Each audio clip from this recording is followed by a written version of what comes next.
તમને મન થઈ ગયું કે આ મને મળે તો સરસ, સંજોગોનાધીન મળ્યું ને સંજોગોનાધીન ન મળ્યું, મળ્યું તો તમે રાજી થશો, ન મળ્યું તમે ઉદાસ થશો. એ બંને દ્વંદ્વો નકામા છે. અપેક્ષા ધારો કે થઈ, મળે તોય ઠીક, ન મળે તોય ઠીક, એને અપેક્ષા નહીં આવે, તરસ્ત ભાવ કહેવાય. અમે જમવા બેઠા હતા અને જે સ્વામિનારાયણ એક જણને વસ્તુ ફરી મળી નહીં, ઉભો થઈ ગયો, બોચિયામાંથી લઈ આવ્યો. એટલે મેં એને ધીમે ધીમે કહ્યું કે યોગી મહારાજના લાઈફનો વિચાર કર્યો, પોતાની થ્રુઆઉટ લાઈફ જિંદગીમાં એકટાના વર્ષમાં 100 ઉપવાસ, રાત્રે જમવાનું નહીં, તમને વહેલું મોડું મળે ના મળે, થોડા ડૂબો. ગોંડલના પ્રસંગની વાત કરું છું. સાધક સ્વરૂપ મળ્યા પછી પણ બાળક બુદ્ધિની જેમ જ નરી બાળક બુદ્ધિથી વર્તે, નરી ક્ષુદ્રતાથી વર્તે, ધ્યેયહીન વર્તે, શું કરવા જ આવ્યા છે, શું થઈ રહ્યું છે એનો ખ્યાલ જ ના હોય, એવા પ્રકૃતિને આધીન વર્ત્યા કરે છે. આપણને ખ્યાલ જ નથી હોતો કે આપણે પ્રકૃતિને આધીન વર્તીએ છીએ. ગુણાદાસની વાતમાં એટલે લખી નાખ્યું, જીવ પ્રાણી માત્ર પ્રકૃતિને આધીન બોલે છે, ચાલે છે, ખાય છે, પીવે છે, ક્રિયા કરે છે, એ બદલવાનું છે. મોસ્ટ ઇમ્પોર્ટન્ટ વાત એ છે કે તમારી અપેક્ષાઓ પૂરી ન થઈ તો તમારે 2 વસ્તુનું ધ્યાન રાખવાનું છે. તમારે કોઈનો અભાવ ન હોવો જોઈએ અને તમારી વૃત્તિ કોઈના આધારે ન થવી જોઈએ. સમજાવો છો? મને મારા મિત્ર પાસે અપેક્ષા હતી કે આવો વર્તવો જોઈએ. યોગી મહારાજ એવું ભવ્ય સ્વરૂપ બેઠો હતો અને હું ટપાલ લખતો હતો. પેલી દીકરી જોડે વાત કરતો હતો, 10 મિનિટથી 20 મિનિટથી. બાપા બેઠા છે ને 20 મિનિટ ત્યાં ટાઈમ કાઢવાની જરૂર હતી. ગોંડલના ત્યાં આગળ ખૂણામાં દાદરા આગળ એક નાન ને ત્યાં જઈને ઉભો થઈને એક બૂમ પાડી. પેલા સાંભળીને મસ્ત હતો પ્રેમમાં. એની વાતોમાં સ્ત્રી અને પુરુષ પ્રેમ હોય કે ના હોય, પણ એ દીકરો ને દીકરી એટલા મસ્ત હતા એટલે સ્વામીજી મારી બૂમ પછી આંખ ઉગાડી. સ્વામીજી આમ ઊંચું જોયું, ગુરુ આપણે બેસી જાઓ. ઇનડાયરેક્ટલી મને ઘણું કહી દીધું. એ આવે કે ના આવે, વાત કરે કે ન કરે, સત્સંગ કરે કે ન કરે, તારા જીવમાં આ રીતનો અપેક્ષાનો સાત્વિક ભાવ રહેવો જોઈએ. મારી સાત્વિક વૃત્તિ હતી અને સાત્વિક ભાવે કરીને મને એમ રહેતું હતું કે મારા મિત્રો મારી રીતે આ રીતે સત્સંગ કરે, અહીંયા આવ્યા છે તો આ રીતે વર્તે. તમને કહેવાનો કંઈક કિંચિત હેત હોય તો અધિકાર છે, પણ અપેક્ષાની ભાવથી નહીં કહેવાનો. હું માઇક લઈને બેઠો છું તમે સમજી જાઓ એવા ભાવથી નહીં કહેવાનું. મારી ફરજ છે કે મારે મધ્ય 28 ને 41 પ્રમાણે તમારી સેવા કરવી જોઈએ, બસ મેટર એન્ડ્સ. પણ હું સમજાવી દઉં, તમે હસો, તમે સમજો, એ પ્રકારનો ભાવ માઇક મેન વક્તાએ ક્યારે રાખવાનો ન હોય. તમે રસોડાની સેવામાં છો ને કદાચ સંજોગો આધીન તમારો સાથી મિત્ર ન આવ્યો, તમારે એની પાસે અપેક્ષા રાખવાની જરૂર નથી. આ કોઠાની સેવામાં છે અને સાથી મિત્ર ન આવ્યો, તમારે અપેક્ષા રાખવાની જરૂર નથી. તમારે ભજન કરતા કરતા સેવા કરવાની જરૂર છે અને ભજન કરતા કરતા સેવા તમે કરશો તો પ્રભુ તમારું તંત્ર ગોઠવી દેશે. કાં તમને બળ આપી દેશે અને કાં સાથી મિત્રોને મોકલશે, કાં તમને બળ મળશે, કે એની જરૂર જ નહીં પડે. યોગી મહારાજ બળ આપે તો એક વ્યક્તિ 40 સેવકોનું કામ કરી શકે છે,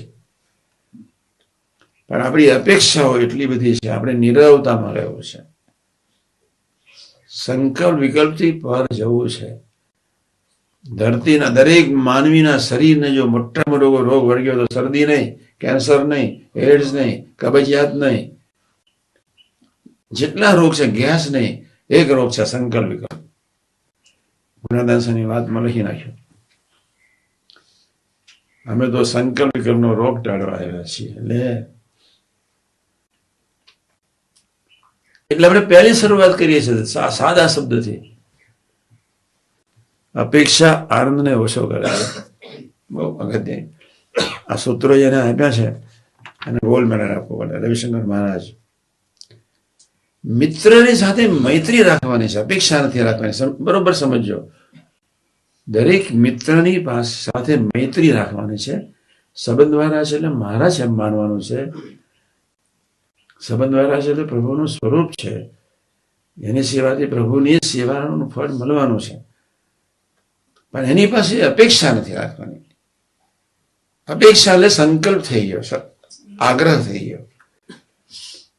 તો પછી એની અપેક્ષા પૂરી ન થઈ, અભાવ હશે, ભાવફેર થશે, બરોબરી પણ રહેશે, અંતરાય ઉભો થશે, મીઠાશ જતી રહેશે, આનંદ ઓછો થઈ જશે. પછી એ ભજનમાં આવશે. જ્યાં અપેક્ષા છે ત્યાં લાગણી છે. અપેક્ષાના ઘણા અર્થ છે. બે મિત્રોની વચ્ચે અપેક્ષા એ લાગણી વેળા ઉભો કરે. આ શબ્દ ખૂબ ધ્યાન રાખજો. અપેક્ષા જયારે લાગણીમાં પરિણમે ત્યારે ભજનમાં એ વ્યક્તિ યાદ આવે. કોઈ વ્યક્તિ ભજન કરવા બેસે, જો મિત્ર એના ભજનમાં આવે તો એની પાસે કોઈ અપેક્ષાઓ છે તમને, એની પાસે કોઈ લાગણી છે, કોઈ હેત માયા દયા પ્રીતિનો તાંતનો છે. ભજન કરવા બેઠા એટલે જે સમજે આપણી દુનિયામાં મસ્ત નથી રહેવાતું. તો અનંત પ્રકારની અપેક્ષાઓ માનવ જાતિ પાસે સરાઉન્ડિંગ જેટલા છે એ વ્યક્તિને જોઈને આનંદ થઈ જાય. આપણા માટે પાપડું છે. કોઈ પણ જાતની આનંદ દર્શનનું કરવાનું છે. આનંદ સેવામાં, આનંદ દર્શનમાં મેળવવાનો છે. આનંદ સેવામાં મેળવવાનો છે. આનંદ દાસત્વમાં મેળવવાનો છે. આનંદ મૂર્તિમાં મેળવવાનો છે. ધીમે ધીમે ધીમે ધીમે, ભલે અત્યારનું મારું પ્રવચન તમને સમજાય કે ન સમજાય, પણ તમારે આટલું તો નક્કી રાખવાનું છે કે જ્યાં અપેક્ષા છે ધીમે ધીમે ધીમે ધીમે ભાવ, અવગુણ, ભાવફેર, આંટી, અંતરાય, તિરાડ ઊભી થવાની છે. જ જ જ જ એક પાદિક સંત છે, બીજા પાદિક સંત સાથે અપેક્ષા ન રાખી શકે. પાદિક સંતે એની રીતે મધ્ય 28-41 પ્રમાણે સેવા કરવાની છે. અને પાદિક સંત મધ્ય 28-41 સેવા કરે તો એની અપેક્ષા ઉડી જાય છે. અને કદાચ જો પાદિક સંત બીજા પાદિક સંત એટલું કહી શકે કે તમારા પ્રદેશમાં આટલું કરવા જેવું છે, બસ. પછી કરે તો બી ઠીક, ન કરે તો બી ઠીક. પણ સંકલ્પ વિકલ્પ પછી એને સૂચન કર્યા પછી ન ઉઠે, એને નિરપેક્ષ ભાવ કહેવાય. અને સંકલ્પ વિકલ્પ રાચીએ એટલે જય સ્વામિનારાયણ, ત્યાં નિરપેક્ષ ભાવ ખતમ થઈ ગયો. નિરપેક્ષ ભાવ જયારે ખતમ થઈ ગયો ત્યારે મધ્ય 28-41 સેવાની પૂર્ણ થઈ ગઈ. છેલ્લા 5 અને મધ્ય 50માં તમારી ક્યારેય એન્ટ્રી નહીં આવે. સૌના લેવલે સમજવા માટે પ્રયત્ન કરજો.